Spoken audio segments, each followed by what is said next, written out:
पहले का करोगे? हाँ। एक्शन। हेलो प्यारे विद्यार्थियों, तो आज की वीडियो आपके लिए बहुत खास होने वाली है। बहुत सारे स्टूडेंट हैं जो एग्रीकल्चर सुपरवाइज़र की तैयारी करना चाहते हैं, जिन्होंने एग्ज़ाम दे चुके हैं, उनके मन में काफ़ी सारे क्वेश्चन हैं। तो आज हम वो रामचंद्र सर से क्लियर करेंगे। रामचंद्र सर से ही क्लियर करने का रीज़न है क्योंकि रामचंद्र सर अभी एग्रीकल्चर सुपरवाइज़र की पोजीशन पर कार्यरत हैं। तो चलिए आपकी वीडियो आज के लिए बहुत खास होने वाली है, तो इसे एंड तक ज़रूर देखना। तो वेलकम सर। धन्यवाद जी मैम, सर, धन्यवाद। बहुत सारे बच्चे हैं जो एग्रीकल्चर सुपरवाइज़र की तैयारी कर रहे हैं। हुँ, उनके मन में एक सवाल है कि हुँ। आखिर जो नई वैकेंसी है वो कब तक आ सकती है? नई वैकेंसी के बारे में मैम अगर अपन बात करें, तो मुख्य रूप से अभी नई ग्राम पंचायतें भी बनी हैं। तो नई ग्राम पंचायतों में जो पटवारियों के पोस्ट थे, वो तो क्रिएट हो गए हैं। ग्राम विकास अधिकारी के जो पोस्ट हैं, वो भी क्रिएट हो गए हैं। अब कृषि प्रयोगशाला की जो सीटें हैं, इनके भी पोस्ट क्रिएट के लिए जो जॉइंट डायरेक्टर अपने यहाँ डिस्ट्रिक्ट पे रहते हैं, तो उनसे माँगी गई है सूचना कि भई आपके जो डिस्ट्रिक्ट के अंदर कौन-कौन से ऐसे जो ग्राम पंचायत हैं और कितनी ग्राम पंचायतों के डिस्टेंस है जिसमें इतनी पॉपुलेशन है या ज़मीन का एरिया है। तो उसकी जो लिस्ट है वो बनाई जा रही है और इसकी वैकेंसी अति शीघ्र रूप से भी आएगी। अगर अपन इसमें एप्रोक्सीमेट मान के चलें 2026 में देखो कृषि प्रेक्षक नहीं आएगा। रीज़न ये है कि ये एक सतत प्रक्रिया है, सरकारी प्रक्रिया है। इसमें अभी सूचनाएँ माँगी गई हैं, ये सूचनाएँ भेजी जा रही हैं। तो बाद में इसके नए जो पद हैं वह सर्जित होके फिर वैकेंसी आएगी और ये वैकेंसी थोड़ी बड़ी इसलिए रह जाएगी क्योंकि अभी 2 डीपीसी होना पेंडिंग है। जो सीनियर सुपरवाइज़र है उसकी जाएगी डब्ल्यूओ में और जो सुपरवाइज़र है वो जाएँगे सीनियर सुपरवाइज़र में। तो लगभग 400-500 पोस्ट ये खाली हो जाएगी, 1000 लगभग नई सृजित होगी, यानी लगभग 1400-1500 रहने वाली हैं।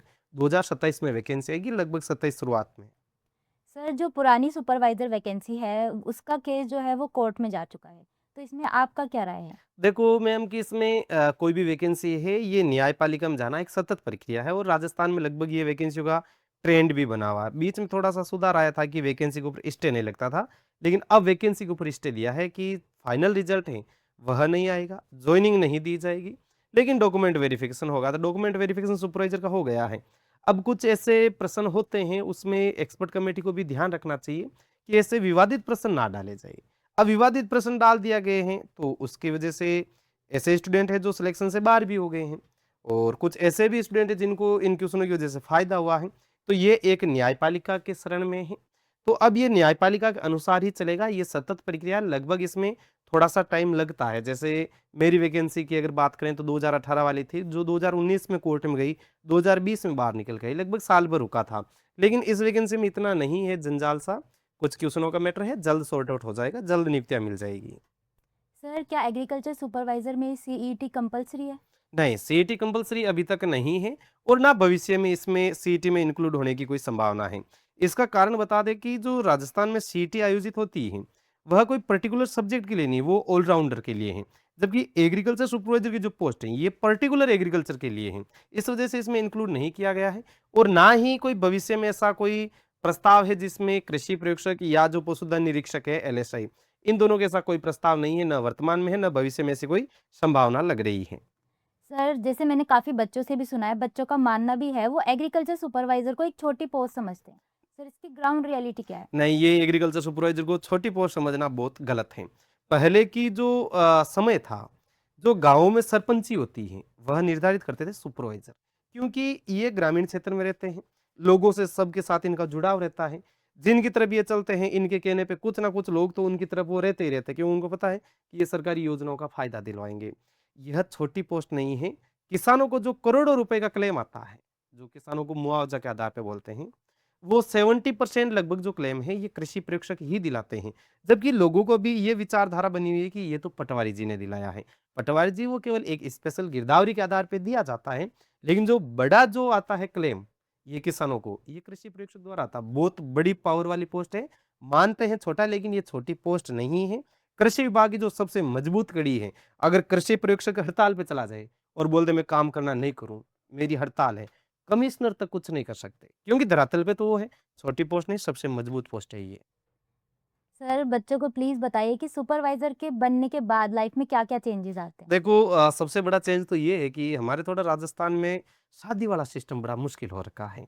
तो सबसे पहले तो नौकरी लगते ही शादी हो जाती है। जैसे मेरी भी शादी हुई तो नौकरी लगने के बाद हुई थी, मुझे भी कोई छोरी नहीं दे रहे थे। शादी भी हो जाती है, थोड़ी जो समाज में रेपुटेशन है, ये बढ़ जाती है, थोड़ी घर की जो सब्जी है ये चेंज हो जाती है। जो पहले नॉर्मल सब्जी खाई जाती थी, उसकी जगह अब हरी सब्जी खाई जा सकती है और थोड़ा-सा रुतबा इसमें बढ़ जाता है और खुद की तो ज़िंदगी बनती है, साथ में उसके जो बच्चे हैं, उनकी ज़िंदगी सेट हो जाती है। सर एग्रीकल्चर सुपरवाइजर को फील्ड पर क्या-क्या काम करने पड़ते हैं? फील्ड पर वैसे जनरली देखा जाए तो लगभग जो काम है एग्रीकल्चर सुपरवाइजर का वो पूरा फील्ड का ही है।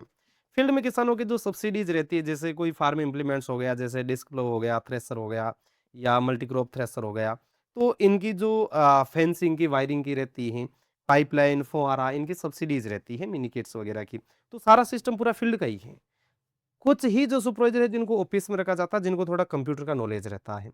बाकी सब फील्ड में रहते हैं, फील्ड का अच्छा काम रहता है। सर अब डेफ़िनेटली जो ये स्टूडेंट्स वीडियो देख रहे हैं उनके मन में एक सवाल तो ज़रूर है कि आखिर सैलरी मिलती कितनी है, स्टार्टिंग सैलरी और इन हैंड सैलरी कितनी मिलती है? देखो कि जो 2 साल का प्रोबेशन रहेगा, उसमें 14,600 रुपए रहती है फिक्स पे। अब उसमें कट जाता है, आरजीएचएस कट जाता है 40 रुपए लगभग, उसमें साथ में जीपीएफ भी कटता है, तो लगभग 13,500 तक तो अपने को 2 साल तक मिलेगा। जैसे ही 2 साल बाद में फिक्सेशन होता है, तो इसमें आपके 20,800 पे फिक्स किया जाएगा, उसमें एचआरए जुड़ेगा, डीए जुड़ेगा, तो लगभग इसमें 32-33,000 रुपए 2 साल बाद में इन हैंड आएँगे और जो 2 साल शुरुआत करेगा, लगभग 13,500 का रेशियो रहता है। जी। सर इसमें जो जॉब की प्रिपरेशन कर रहे हैं, करियर ग्रोथ क्या है और प्रमोशन किस टाइप से? देखो प्रमोशन इसमें पहले तो इतने नहीं थे लेकिन अब जो पिछली जो सरकार थी उसमें एक पोस्ट सृजित की थी बीच में सुपरवाइजर से जस्ट ऊपर सीनियर सुपरवाइजर। काम दोनों का समान है लेकिन सैलरी रात दिन का अंतर है। जैसे कि जो सीनियर सुपरवाइजर हैं वह 3600 ग्रेड पे में है। अगर उसकी सैलरी और कृषि परीक्षक की सैलरी को अगर कंपेयर किया जाए तो लगभग दोनों के बीच में 15-17 हजार का गैप आता है। जबकि जो सीनियर सुपरवाइजर और सहायक कृषि का जो डब्ल्यू रहता है उनकी सैलरी में 3-4 हजार का ही डिफरेंस है। अब इसमें ये बना दिया गया है कि इसमें लगभग 2500 पोस्ट है जो सर्जित की गई थी सीनियर एग्रीकल्चर सुपरवाइजर की। अब 500 पोस्ट का और प्रस्ताव भेजा गया है। तो लगभग ये 3000 पोस्ट हो जाएगी वरिष्ठ की जो सीनियर सुपरवाइजर की। तो इसमें लगभग जो साथी हैं जो नए आ रहे हैं इनको भी प्रमोशन होने का बहुत फायदा मिल रहा है और सैलरी भी अच्छी खासी बढ़ रही है। सर अगर आपको तैयारी करने का मौका मिले तो क्या आप दोबारा सुपरवाइजर की तैयारी करना चाहेंगे? बिल्कुल, मुझे अगर मौका मिले कि मैं वापस सुपरवाइज़र की तैयारी कर रहा हूँ, तो मैं तैयारी उस हिसाब से वापस करूँगा कि जो गलतियाँ मेरी पिछली वैकेंसी में थी 2018 में, जैसे जो क्वेश्चन मुझे आ रहे थे वो भी मेरे गलत भर दिए गए। जो वो मार्कशीट होती है उसमें अपने को भरना होता भी है लेकिन क्या है जल्दबाज़ी में भर देते हैं सी। तो उस प्रकार की जो गलतियाँ थी उन गलतियों को सुधार करूँ। दूसरा कि जब मैं पढ़ रहा था तो उस टाइम क्या है कि मैं तो प्री पीजी की तैयारी कर रहा था, तो पीजी के हिसाब से उस हिसाब से एग्रीकल्चर को इतना डीपली चला गया था जो इतना डीपली अपने यहाँ इतना नहीं है। और जो ऑथेंटिक बुकें रहती हैं, उन ऑथेंटिक बुकों के आधार पे चले जैसे कि ऑथेंटिक में मेरे टाइम भी हुआ था और अभी जो वैकेंसी फँसी हुई है, वो भी ऑथेंटिक पुस्तक की वजह से ही फँसी हुई है। तो मैंने भी क्या है कि थोड़ी जो राजस्थान बोर्ड की पुस्तकें थी, उनको थोड़ा नेग्लेक्ट कर दिया था। रीज़न ये था कि मैं आईसीआर के थ्रू चल रहा था। तो थोड़ा-सा वो जो मेरे से गलतियाँ हुई थी, वो मैं गलतियाँ ना करके अब की बार मैं अच्छी रैंक निकाल दूँ। सर एक और बात कि बच्चों के बीच में जो गलतफ़हमी है, एक ऐसी कौन-सी गलतफ़हमी है जो आप क्लियर करना चाहोगे स्टूडेंट्स को? बच्चों के माइंड में ये गलतफ़हमी है कि यार क्या अभी तो कोई वैकेंसी नहीं है, क्या करेंगे तैयारी करके? तो इसमें मैम ये बात है कि वही बात है सीधी सी हमारे मारवाड़ में कहावत भी है कि बरसात शुरू होने के बाद में अगर मेड़ बाँधी जाए या पाड़ बाँधी जाए या बाँध बाँधा जाए, तो वो टूटेगा ही टूटेगा। लेकिन अगर पहले से ही इसकी शुरुआत कर दें ना, वो टूटेगा नहीं। अगर कोई भी ऐसा एग्रीकल्चर का साथी है जो चाहता है कि भई मैं सुपरवाइज़र बनूँ लेकिन अभी नहीं पढ़ूँ, तो उसको अभी पढ़ना पड़ेगा तभी वो पार होगा, अन्यथा उसका नंबर आने की संभावना ना बराबर है। बिल्कुल सही स्टूडेंट्स, तो आप अभी से तैयारी शुरू कीजिए, वैकेंसी का वेट बिल्कुल मत कीजिए। सर एक और क्वेश्चन कि उत्कर्ष में नया बैच कब से स्टार्ट हो रहा है सुपरवाइज़र? देखो, एग्रीकल्चर सुपरवाइज़र का अभी वर्तमान में सिलेक्शन बैच चल रहा है। यह जो बैच रखा गया है, ये कृषि प्रेक्षक के लिए विशिष्ट रूप से रखा गया है। इस बैच का नाम भी सिलेक्शन बैच है और इसमें आपको बता दूँ कि जो फैकल्टी हैं, उत्कर्ष आपको पता है कि जीके के लिए जाना जाता है कि जीके एक उत्कर्ष। तो जो जीके की बेस्ट फैकल्टी है उत्कर्ष की, वह इस बैच में पढ़ा रही है। एग्रीकल्चर की भी आपको पता है कि बेस्ट फैकल्टी पढ़ा रही है। जैसा कि आपने पिछला जो कृषि प्रेक्षक का एग्ज़ाम दिया था, उसमें हॉर्टिकल्चर में ले रहा था। आपके जो 20 क्वेश्चन थे, 20 के 20 क्वेश्चन मेरे पूरी क्लास हो गए थे और वो पूरे क्वेश्चन यूट्यूब पे पड़े हैं।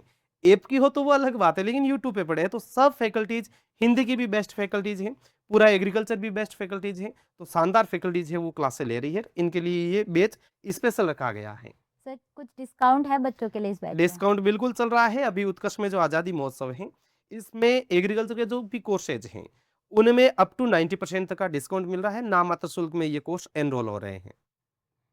थैंक यू सर, आपने बच्चों के बहुत सारी क्वेरीज़ के बहुत अच्छे से जवाब दिए। डेफ़िनेटली बच्चों आपके लिए वीडियो हेल्पफुल रही होगी। अगर आपके मन में और भी कोई डाउट है तो कमेंट सेक्शन में ज़रूर बताना। Thank you for watching.